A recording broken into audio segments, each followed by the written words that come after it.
And we are live. Welcome to Authors in Conversation. I'm your on-air host, Sara DiVello, and I am thrilled, pun intended, to host two mystery luminaries today. With us from Austin, Texas, is Meg Gardiner and AMY GENTRY, here to chat about their brand new books. And let me tell you, they are good. So for those of you who don't know, Meg Gardiner is the critically acclaimed author of the Unsub series and China Lake, which won the Edgar Award for Best Paperback Original and was a finalist for NPR's 100 Best Thrillers Ever. Wow, Meg, amazing.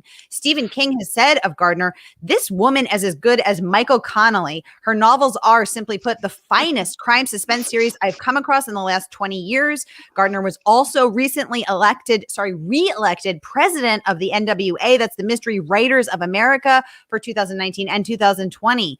Dawn Winslow raves of her brand new book, brilliantly written and unforgettable story, stunning. Jeffrey Deaver, who's also appeared here on The Blaze twice, says Gardiner makes every one of her characters leap alive off the page. I could go on, and I probably will circle back, but I want to also get over to our other featured guest, AMY GENTRY. She is the author of the debut thriller Good as Gone, and most recently, Bad Habits. She frequently contributes to book reviews to the Chicago Tribune, and her freelance writing has appeared in Salon, Fusion, The Rumpus, LA Review of Books, The Austin Chronicle, Gastronomica, The Best Food Writing of 2014, and many more. AMY holds a doctorate in English from the University of Chicago and lives in Austin, Texas. BookPage awarded Bad Habits a starred review, raving AMY GENTRY's new novel is so much fun to read that it feels like you're cheating somehow.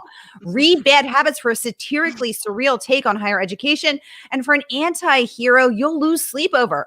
Publishers Weekly said, "This rousing expose of the politics of academia with its textbook reputation for backbiting will keep readers turning the page." Kirkus, notoriously grumpy, I think the New York Times called them, said, "A tense psychological thriller with an intriguing setup." Wow, incredible praise that you both have earned. We are thrilled to have you here. Ladies, welcome. Tell us about your books. Thank you. It's great to be here. Amy's is the brand new book. It's only been out, what? 2-3 weeks, something like that. It's the baby that's fresh out of the pod. So I will let you start with it. Okay, well, I'm thrilled to be here with Meg, and your book, Dark Corners of the Night, kept me up many nights, so thank you for that. It's going into paperback soon. So Bad Habits, here, I've got it right here, is the story of Mac Woods, who, when we meet her, is at the top of her game. She's a star professor. She's just given the keynote at an academic conference, and she runs into someone in the lobby that she would sooner forget, her old ex-best friend and former colleague, Gwen Whitney. Over the course of the night, she sits down, has drinks with Gwen, and they begin to flash back to this story that unfolded when they were in grad school together. All we know about Mac and Gwen at the beginning of the book is that Gwen is about to get married and Mac wants to kill her.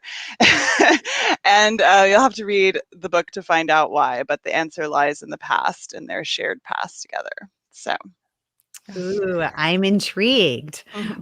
And I just want to pause very briefly and welcome all of our friends on Facebook. Welcome, readers. We're so happy you're here. If you've been here before, you know how it works. And if you're new, here's how it works. This is your chance to listen to our featured authors and to ask them anything you would like about their books, about their writing, about anything within reason that's weighing on your brain. So just go ahead and type those into the comments, and my partner in crime, my fellow Blazer, Margaret Pinard, and I will get those right over to the authors.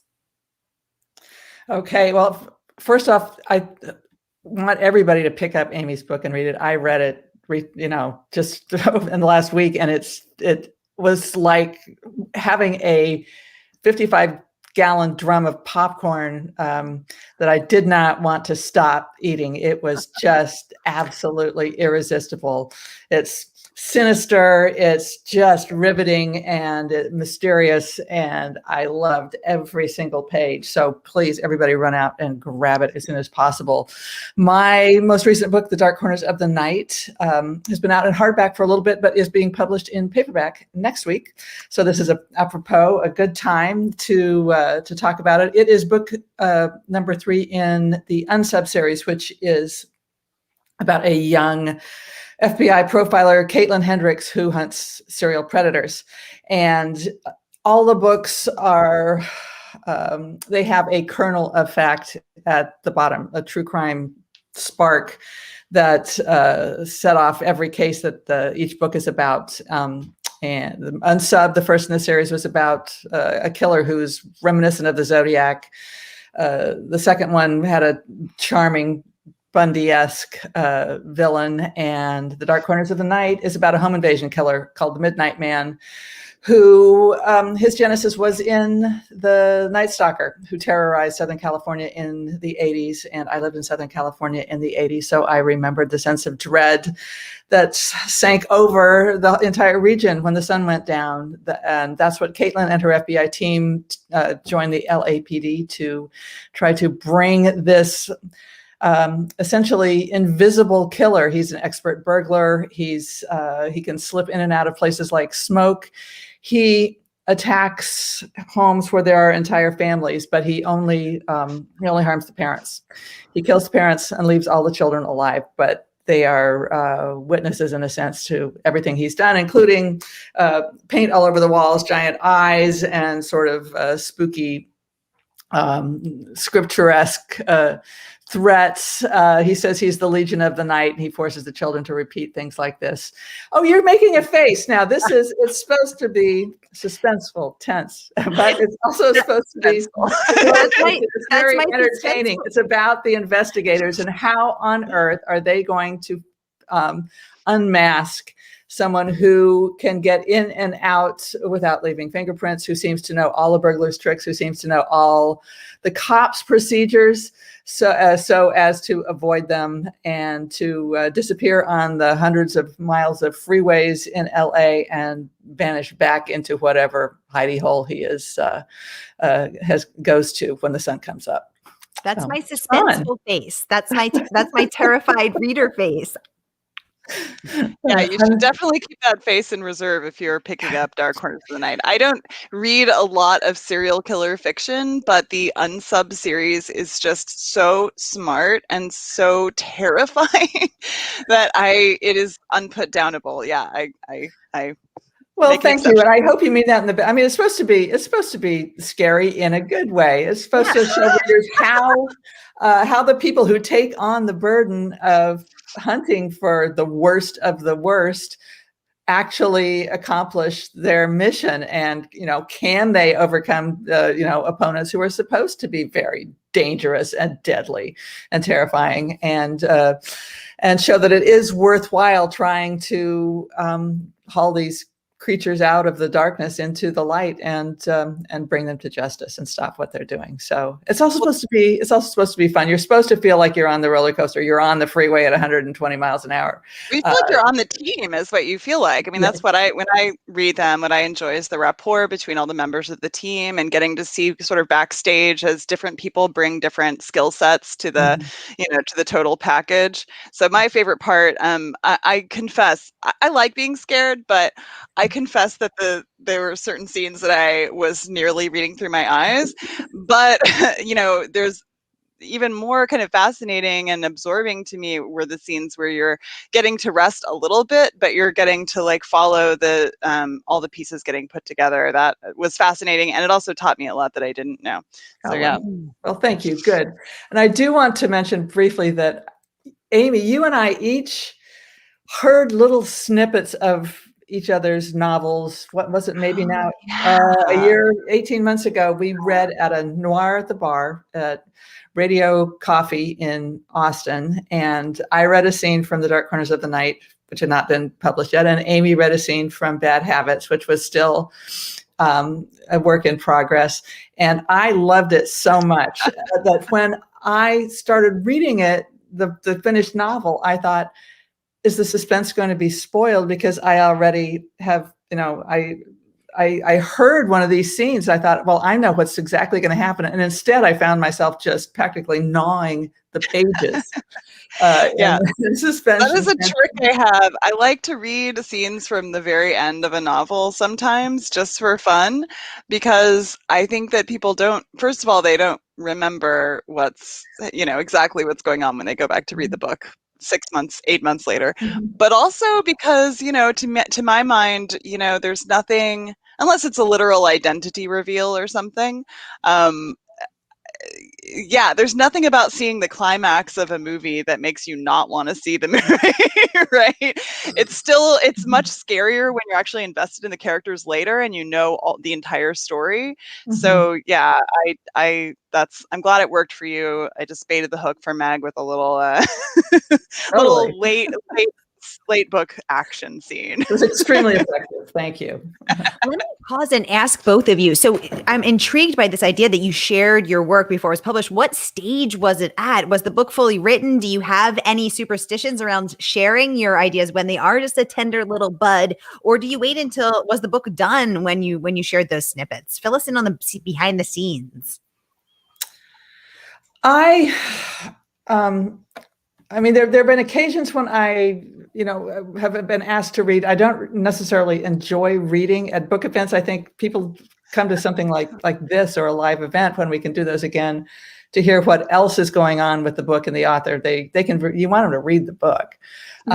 So often I don't read, but I figure if they've come out, and ideally if they bought the book, I want to give them something that's special that they get for making the effort to come out in person. And you can do that by saying, would you like to hear what's coming next from my book in progress? And usually they'll say they feel like they're getting a sneak preview. So I enjoy doing that. And you can also tell there's nothing, I'm sure Amy knows this, there is nothing like a live audience to tell you immediately whether a scene is working, whether a joke is landing, whether what you hope to be suspenseful actually is. Playwrights know this. They get instant feedback from an audience.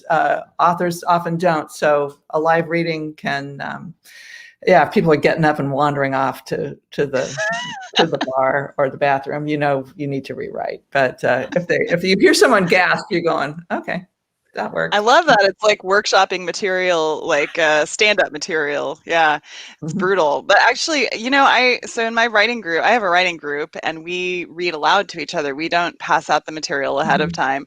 So yeah, one of the things I like best about that format is that exactly that. Like you can see people's faces, like, that you can hear gasps and laughs and yeah, it's great. Yeah, I actually, I love reading everything, to be honest, but I think I love reading, unbaked work the best, because once something is in print, by the time it's actually in like a form like this, a lot of times, you've like worked over it so many times that it's kind of like old chewing gum to you. I mean, it's a beautiful sculpture, but it doesn't feel like fresh in your mouth. And I really like taking an idea. In fact, I read a scene from Bad Habits that didn't end up even being in the book, like 3 or 4 years ago at a one-page salon, which is an amazing event that happens here with Owen Edgerton, where they feature local authors' works. And I thought this was definitely going to be at least, the introduction or like at least something that stayed in the book. And it was so formative that it was one of those things that gets cut out in the end. So yeah, that's a deep cut. Maybe I'll I can put it up for anyone who's interested in what got cut, as sometimes people are. But yeah, I'm interested. I need to see that. Okay. It's a thing that actually happened to me.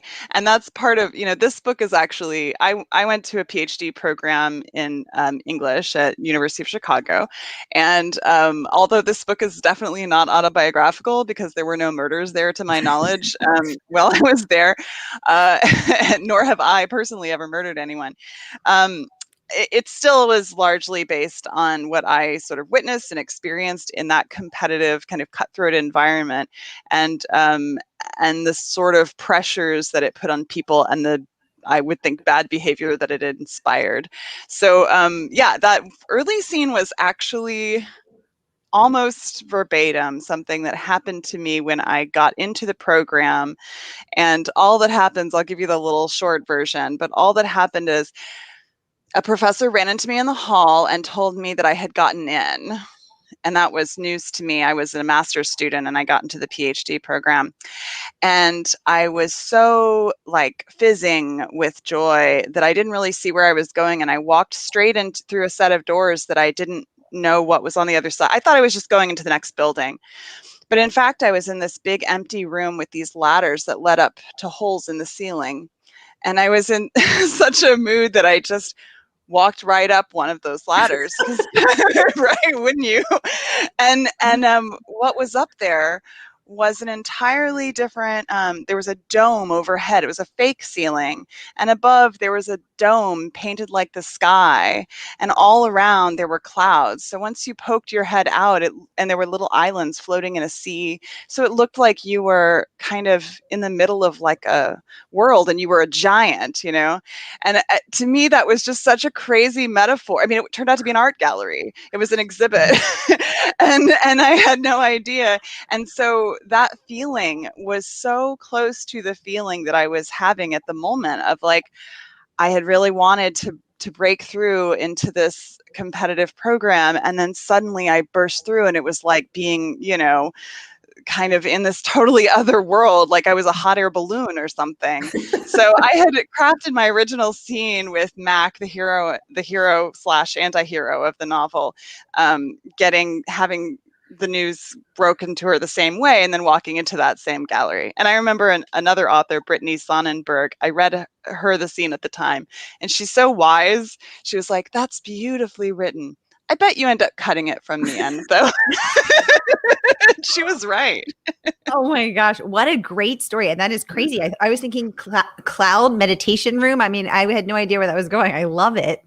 Well, questions are pouring in. I want to get to Julie first. She's a top community member here at the Blaze Fam. She says, do you know the ending before you write it? It seems like writers would really need to craft it and plan for this genre. So can we hear from both of you? Are you planners or are you plotters? And do you know the ending? I do. I know the ending before I sit down to start the first draft. That's because I've learned that I need to think it out before I start writing. I need to know who the characters are, have compelling characters, a hook for the story. I need to know the big emotional conflicts, the physical conflicts, the whatever the central driving story is, what the big turning points are, and so that I can think all the way through to what really would be the most suspenseful, tense, emotionally gripping, ripping climax that you could come up with as a way to end the story. And then I look back from that and see if I've actually started it in the right place. I learned this through dire experience after deciding that I was an expert at reading mysteries and suspense and watching, Starsky and Hutch or whatever I'd grown up seeing, and I could just snap off a thriller like that. And getting about 60 pages into a story and realizing I had wandered so far off into the weeds that I didn't have any way to get back out. I had two characters. I decided something's got to happen. So I had two characters walk out into the middle of a street and a pair of headlights flicks on and races toward them, and they run away. And I thought, okay, that's exciting.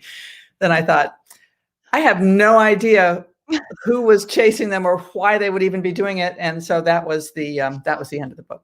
I realized that the person that needed headlights was me, because I needed to know where the story was going. So I started learning to outline roughly, and then kind of at this point, I basically come up with like a little treatment for the novel, so that I've learned that might take me a couple of months, but it might save me 6 months on the other end of absolutely wallowing, writing 100 pages that is not beautiful, wonderful scenes, even that will then get lovingly set aside. That it's just a swampy mess. So it helps me really understand what's at the heart of the story, how I can develop that on the page to make sure that readers feel it, love it, want to keep turning the pages as they go along. That's me. I don't know about you, Amy. I'm inept at just writing. I have to think it out. I'm really glad that we are here to play off each other, because Meg and I are like completely opposite in this regard. So we're going to cover the full spectrum of ways of doing things. Because actually, I remember, Meg, last time we had a conversation about Dark Corners of the Night, I was begging you for outlining tips because you answered this question, and I was thinking, I have got to learn how to outline. I have tried it on every book, and I just was convinced that this was my big failing. But since then, and I blame pandemic for this paradigm shift in my thinking, I have really decided to lean really hard into what I formerly thought of as my weaknesses. And I have realized that for me, actually, it's not that I have learned structure pretty well. I have read a bunch of screenwriting books, after my first novel, and sort of internalized the mechanisms and sort of the arc fairly rigidly, so that I know where something needs to happen that has this kind of dynamic. But whenever I try to outline, it's like the dumbest version of my brain shows up, and the smartest version of my brain takes a nap. Like nothing I can come up with in advance is ever very interesting to me. And it has to be, of course, interesting to me to make, first, before it can be interesting to the reader. So I will sit there and try to figure out, and I will think that I have it. And then when I go in to write it, first of all, it doesn't work. Like I've never done enough homework to make it work. And second of all, it's just not very interesting compared to the stuff that comes out when I just let myself like gush onto the page. So one thing I have learned about myself is that I know people who, including Meg, who are brilliant outliners and plotters, and you can tell their books are tight as a drum, and they're, not lacking on character and interest and excitement. But my books, when I try to plot them in advance like that, tend to fall flat for me. So I have learned to kind of be okay with just writing an extra 100 pages if that's what needs to happen, because the most important part for me is to just stay interested in what I'm writing, and that's the only way I can. And the other thing I was going to say specifically about endings, I tend to have, instead of an actual ending, I have like a climax scene. So I will see kind of like a movie scene of the climax. I see where the characters are and what they're doing. I don't know why they're doing it. It's like the headlights for Meg. Only instead of yours take you home. Mine just like headed off a cliff. you know what? I just put the little pins in the plot. Like I know I need a climax. How about this one for now? And then I know I need a turning point around the center. And I had this weird dream where I had this image of maybe this character's doing this. So I kind of stake out those scenes along the way, and then I write toward them and see if I can come up with the reason why this is happening. And if I can't, I'll give up, and try something new. And I do a lot of retroactive outlining.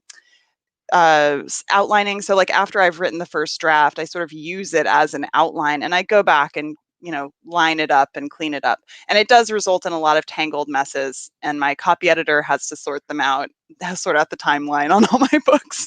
But that's what keeps me writing. So I'm going to do it. I think the point here is that whatever works for you is the way to go.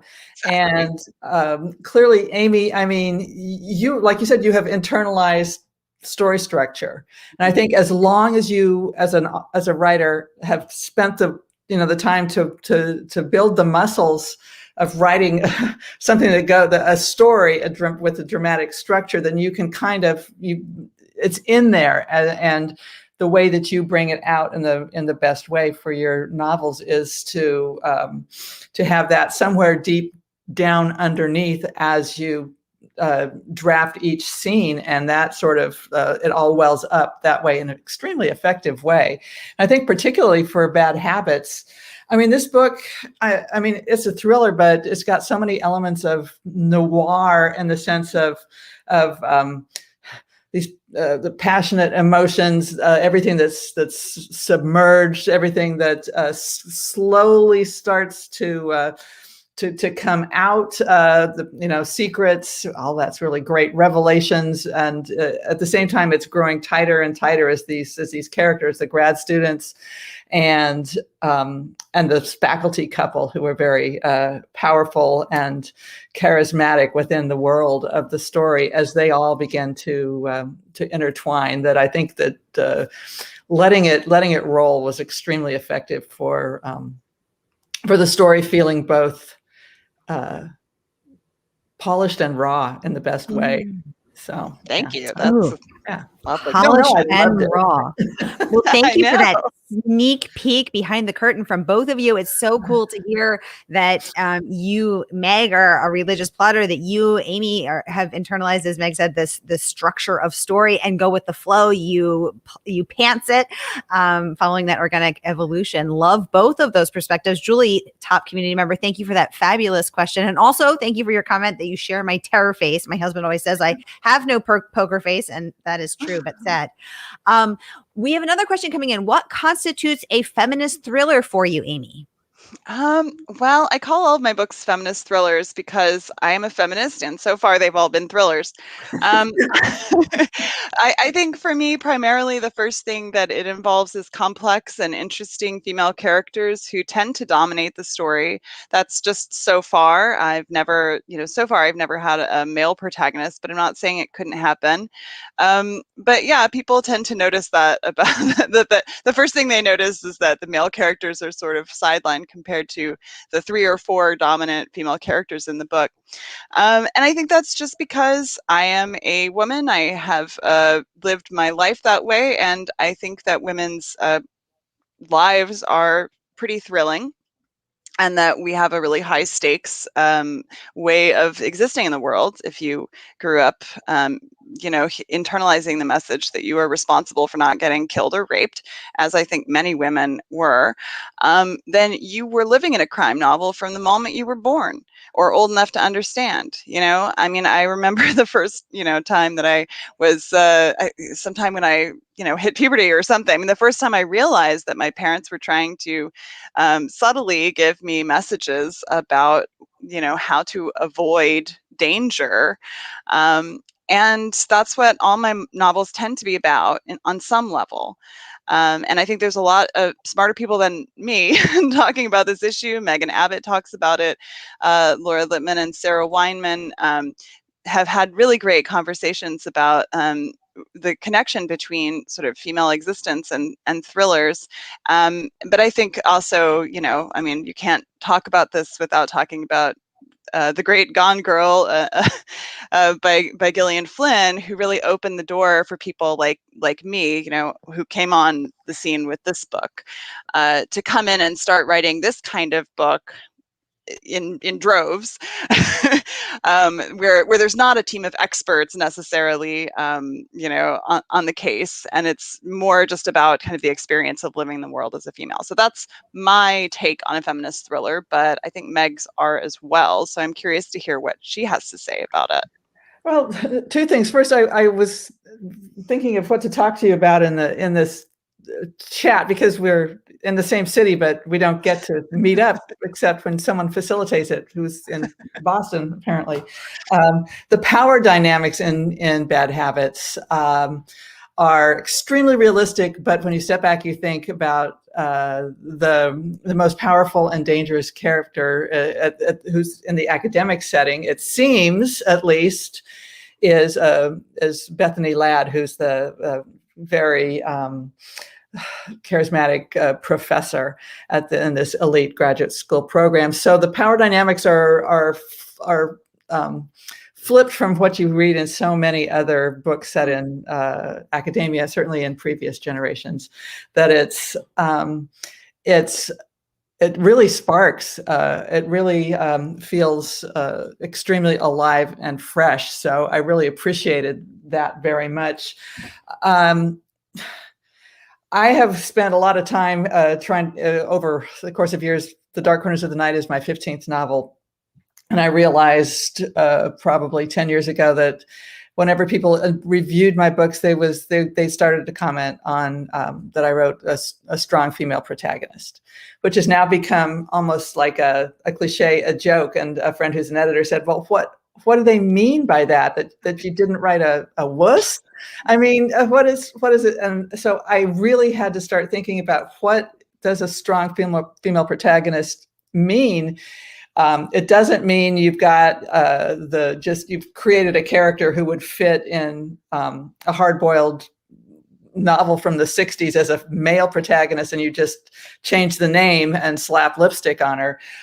What is it about her that you find strengths that from within her gender? Is it resilience? Is compassion seen as something that is actually a strength versus a weakness? Is empathy considered something that helps an investigator actually connect and come up with the solution to an issue? It doesn't mean that she's strapped with a Glock 24/7. It doesn't mean that she just likes to punch people in the nose in any way. So I've really spent a lot of time thinking about what does a strong female character look like. So that's how I mean, and the women in all my books are in professional roles, just because I don't write amateur sleuth stories. They're thrillers where the characters are either journalist, skip tracer, forensic psychiatrist, and in the Unsub series, Caitlin is initially a detective who takes on her first homicide case, and then is recruited to the FBI to be an investigator. So I'm getting covered up by your questions there. So, these are women who Caitlin has a mentor, an unofficial friend mentor in the FBI and her team. Brienne Rainey, who has a decade of experience on her, and she really looks up to her. So we've got people who try to, I always think of my characters, people who live full-throated, full-hearted lives.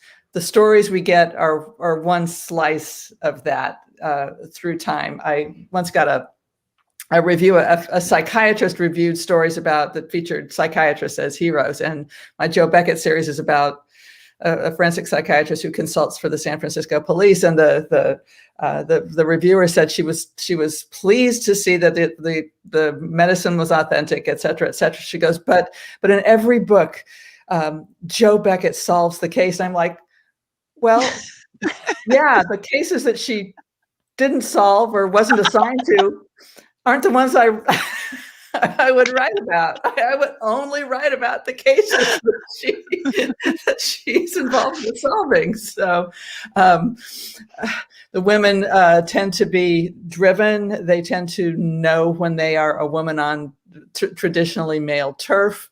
They figure out ways to negotiate that. None of them ignore that, and I hope that I don't either in the stories. But I have a lot of fun with it. Well, I think it's also interesting to look at the fact that, we're defining strong female characters in a world that's been defined by men. So we would never say a strong male character, right? So we're in this world where traits that are associated with women, such as compassion or empathy, have been traditionally viewed as weaker or softer, but traits that are associated traditionally with masculinity, cisborn males, are considered stronger. But again, we're defining these through the male gaze. So, but the other thing is, I mean, it's not just what's associated with, because my characters are always like considered unlikable. This is a big thing I get a lot. So it's not just that, my characters often aren't very compassionate or empathetic, as many women aren't, or they have compassion and empathy, but they also are flawed. They're ambitious, which is a quality people don't like in women a lot of times. So, I think in addition to this idea that like more traditionally coded feminine values are sort of coded as strength in feminist crime novels. I think it's also important to talk about flawed protagonists, which we are always allowed to have flaws if in a male protagonist. They're allowed to be hard drinking, sometimes abusive. They're allowed to be, bad, corrupt cops or, or other things, right? And so if you put a woman in that, on that stage and give her those, not even those same flaws, but like, any flaws at all, there's always going to be someone out there who gets offended because a woman who has ambition or who is ambivalent about motherhood or who lies to protect herself or someone else is just going to be judged more harshly by a lot of people out there than a male protagonist doing the same thing. And, we lived through the era of Tony Soprano and Breaking Bad and all these male anti-heroes. So I think there's another strain too of current feminist crime fiction that's putting up female anti-heroes, who's the female Dexter, like who can we look at women and actually embrace their complexity and allow them to have a full range of human emotions and not just the ones that we consider acceptable for women to have. So that's another thing. Well, it is. And I think if you're talking about Mac Woods in Bad Habits, she is the hero. She's also clearly, as the story goes on, this is what I considered a bit of the noir element there. She is an anti-hero as well, but we know her as a complete person. So we are along for the ride with her right from the very beginning, and she's fascinating. She is ambitious. She's been forced to be tough, but we see as well that she cares for her younger sister, and that I think is also something that really makes us feel that she is a human being that does that. We know that she can care. We see her wanting friendships, being funny, being in ordinary life. So it's we are with her every step of the way, even as toward the latter half of the book, we're like, Mac, really? What are you doing? Doesn't behave perfectly, yeah, to be sure. And that's another thing, these are thrillers, so there's going to be bad behavior probably in all of them, whether it's the villain doing it or sometimes if it's more of a noirish book, the protagonist. But yeah, especially with this book, which is a really personal one because it's the one that's most based on at least an environment that I experienced firsthand. It was an attempt to capture to a large degree the ways that environments structure our behavior and our psychology. So this is a place where the hierarchies in grad school and in universities more generally, the hierarchies are very rigid. It doesn't seem like a high stakes environment in terms of life or death. But when you consider that there's only one person who's in charge of getting you a job and that you've just gone into debt and spent 6 years of your life doing it, and that person is crossing boundaries with you constantly, acting like a friend one day and sort of punishing you the next, and that there's no recourse and no one you can go to for help when this happens, as is true in most university environments, then actually it becomes more high stakes, right?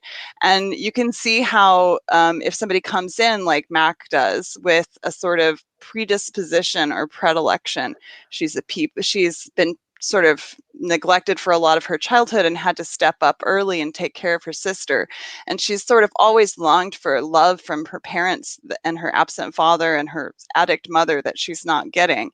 She's sort of really primed psychologically to come in and be sort of taken advantage of and sort of manipulated by these very charismatic cult of personality professors who really do exist, as we've learned in various Me Too stories from academia over the past couple of years.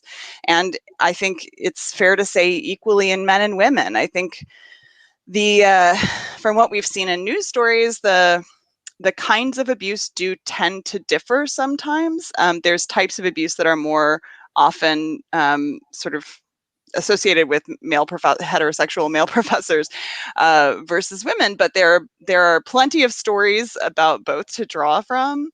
And a quick Google should acquaint you with some of them. I won't name them here. But yeah, so to me, Max, it's funny to me when people say Mac is so unlikable, because I think, well, in a way, I don't come from the same background as Mac, but I felt a lot of the same feelings as Mac. And it's really drawn from my own experience of feeling that environment, that pressure cooker environment start to close in. And yeah, I mean, in some ways, it's kind of a dark fantasy of perhaps a direction I myself could have gone. So, so yeah, I just think it's, to me, the victim-villain dichotomy is partly to blame here. I think I'm really interested in deconstructing that and sort of looking at how people become villains. And, I'm not saying they shouldn't be hunted down and caught when they've become a serial killer. I'm not saying that, they're sort of blameless in any way. I'm just more interested in the sociological and environmental factors that kind of create that, because I think it's in all of us, or at least a lot more than we want to admit necessarily. I love that. Thank you. Chris Calvin saying, my question on gender has been wonderfully addressed by these two thoughtful authors. Thank you. Questions are pouring in, so I want to get to as many of them as we can. Julie saying, thank you, Amy and Meg, for your thoughtful and honest answers about plotting, structure, and process. Rebecca would like to know, Amy, do you know all the secrets before writing, or are there some that come out as ideas while you write? Great question, Rebecca. Hi, Becca. Thanks for joining us. They do come out while I write. Some of them I know in advance, but some of them come out while I write, and I'll never tell which ones. Ooh, a secret. I love it. Deb would like to know, how involved are your agents in what you write? Great question, Deb. My agent is involved because he himself is a writer. And so I know that if I give him an outline or a draft, he's essentially the first editorial eye on it. I mean, he's an extremely accomplished screenwriter. And so I trust absolutely that he knows where I have fallen flat, or something is not making sense, or where the stakes of the story are too small, or that I really haven't turned on an emotional engine of conflict that I could be. My editor is the second person who gets the story, but not all agents are like that. This is just someone that I trust, and I'm really happy to make sure that he's the one that reads it, Shane Salerno. So I'm lucky to have that arrow in my quiver before I start sending the book to publication. Yeah. And what about you, Amy?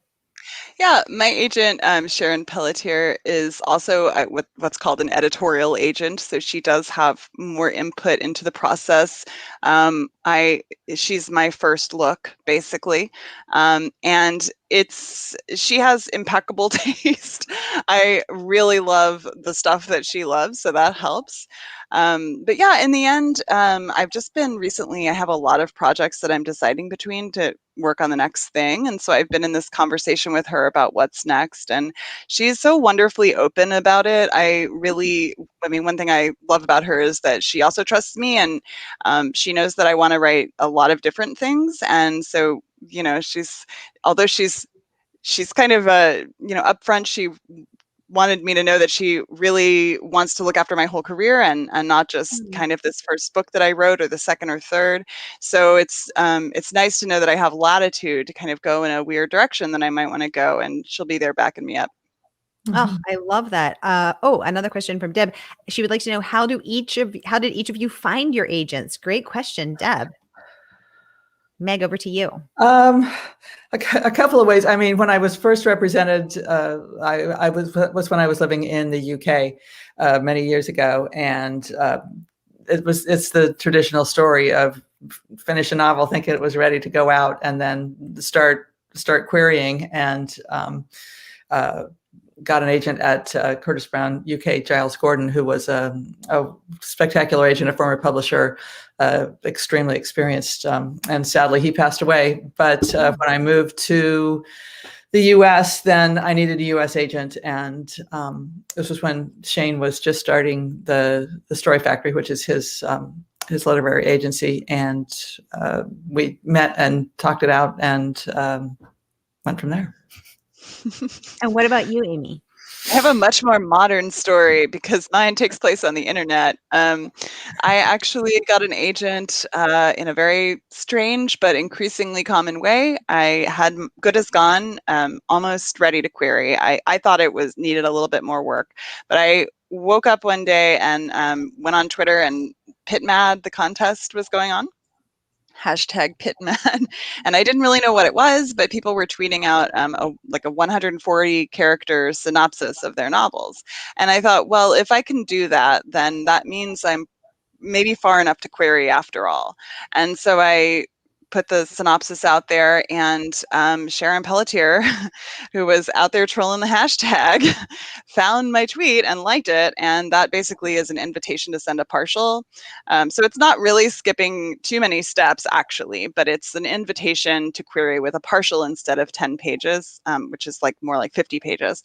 So I sent her my first 50. I sorted through all the tweets and kind of looked at which ones seemed most legit, and looked at Sharon's agency and Distal, Goderich, and Burrit, and was kind of excited about them. So I sent her my partial. A couple weeks went by, and when she read it, she asked for the full right away, and within 24 hours, she had an offer for me.